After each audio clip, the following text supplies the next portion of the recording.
শুভ দুপুর বন্ধুরা, আজকে একটা অন্যরকম আইটেম। মা যে বাচ্চাগুলোকে টিউশন পড়ায় ওরা রোজই বলে ফিস্ট করবে, তো আজকে ওদেরকে ফিস্টে ডেকেছি। তা ওরা খেতে বসছে, তো সবাই দেখো।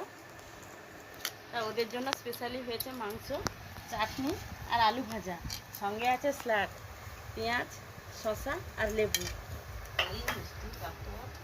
দই, মিষ্টি, পাঁপড়। আর এই দেখো পাঁপড় পুরো বস্তা নিয়ে বসে গেছি। ঠান্ডাটা এখন নিয়ে আসেনি, ঠান্ডাটা আনতে গেছে। তো ওরা বলছিল ফিস্টের জন্য, ফিস্ট করেছি কিন্তু ফিস্টটা বাইরে হলে ভালো হতো। এখন তো চারদিকে জল, তাই কোথাও যেতে পারছি না ওদেরকে নিয়ে, তো ওদেরকে বাড়িতেই আয়োজন করেছি। তো কেমন হয়েছে অবশ্যই তোমরা কমেন্টে জানাবে। তো যারা যারা খেতে চাও এরকম ফিস্টে আমার সঙ্গে যোগাযোগ করো। কেমন হয়েছে তোমাদের? ভালো। তো টাটা করে দাও সবাইকে, শুভ দুপুর জানিয়ে দাও।